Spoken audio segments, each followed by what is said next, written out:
ಭಗವಂತನ ಸೃಷ್ಟಿಯಲ್ಲಿ ಅತಿ ಹೆಚ್ಚು ಪ್ರಮಾಣದ ಒಮೆಗಾ 3 ಹೊಂದಿರುವ ಬೀಜ, ಅಗಸೆ ಬೀಜ. ಇಂಗ್ಲಿಷಲ್ಲಿ ಇದನ್ನ ಫ್ಲಾಕ್ಸೀಡ್ ಹಂಗೆ ಅಂತ ಕರೀತಾರೆ. ನಾನು ನಿಮಗೆ ಆವಾಗಲೇ ಹೇಳಿದಂಗೆ ಈ ಒಮೆಗಾ 3 ನಮ್ಮ ಮೆದುಳಲ್ಲಿರುವ 3 ಗ್ರಂಥಿಗಳು, ಹಿಪೋಥಾಲಮಸ್, ಪೀನಿಯಲ್, ಪಿಟ್ಯೂಟರಿ, ಇವುಗಳು ಸರಿಯಾಗಿ ಕೆಲಸ ಮಾಡೋದಕ್ಕೆ ಬೇಕಾಗಿರುವ ಕೆಮಿಕಲ್ ಇದರಲ್ಲಿ ನಿಮ್ಮ ಮನಸ್ಸು ಸರಿಯಾಗಿ ಕೆಲಸ ಮಾಡೋದಕ್ಕೆ ಬೇಕಾಗಿರುವ ವಿಚಾರಗಳು ಹೆಚ್ಚು ಪ್ರಮಾಣದಲ್ಲಿ ಇದೆ.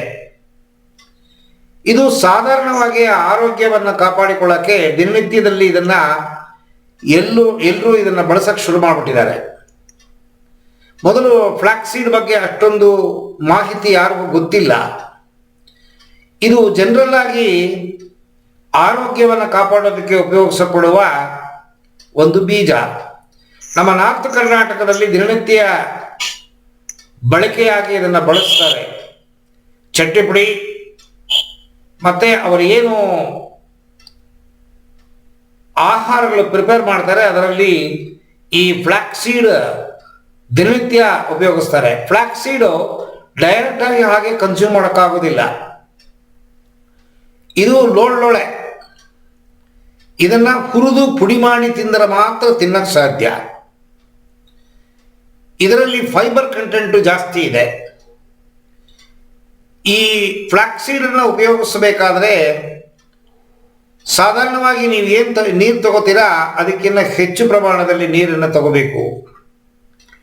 ಕೆಲವರಿಗೆ ಫ್ಲಾಕ್ಸೀಡ್ ಹೊಂದ್ಕೊಳ್ಳಲ್ಲ.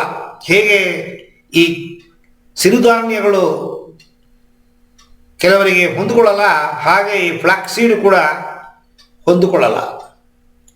ಇದು ನೀವು ಟೆಸ್ಟ್ ಮಾಡಬೇಕು. ನಾನು ಏನು ಕ್ವಾಂಟಿಟಿ ತಗೋಬೇಕು ಅಂತ ಹೇಳ್ತೀನಿ, ಅದನ್ನು 1 ದಿವಸ 2 ದಿವಸ 3 ದಿವಸ 1 ವಾರ ತಗೊಂಡು ಅದರಲ್ಲಿ ಏನಾದರೂ ತೊಂದರೆ ಬರುತ್ತೆ ಅಂತ ಗೊತ್ತಾದರೆ ನನಗೆ ನೀವು ರೆಫರ್ ಮಾಡಿದ್ರೆ ನಾನು ಅದನ್ನು ಹೇಗೆ ಉಪಯೋಗಿಸ್ಬೇಕು ಅಥವಾ ನಿಲ್ಲಿಸಬೇಕು ಅಂತ ಅನ್ನೋದನ್ನು ತಿಳಿಸ್ತೇನೆ.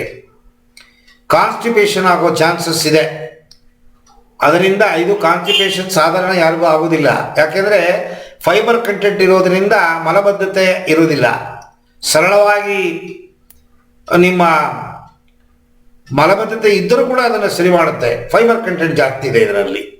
ಆದರೆ ಇದು ಕೆಲವರಿಗೆ ಹೊಂದಿಕೊಳ್ಳದೇನೆ ಅಲರ್ಜಿಕ್ ಆಗಿ ಇದು ಒಂದು ಕಾನ್ಸ್ಟಿಪೇಷನ್ಗೆ ತಿರುಗುತ್ತೆ. ಸೊ ನೀರು ಹೆಚ್ಚು ಕುಡಿದಾಗ ಕಾನ್ಸ್ಟಿಪೇಷನ್ ಆಗೋದಿಲ್ಲ. ಅದಕ್ಕೆ ಅಂತ 4 ಲೀಟ್ರ್ 8 ಲೀಟರ್ ಕುಡಿಬಾರ್ದು. ಕುಡಿದ್ರೆ ಕಿಡ್ನಿಗೆ ತೊಂದರೆ ಆಗುತ್ತೆ. 3 ರಿಂದ 4 ಲೀಟರ್ ಡೈಲಿ ಒಟ್ಟಿಗೆ ಕುಡಿಯೋಂಗಿಲ್ಲ.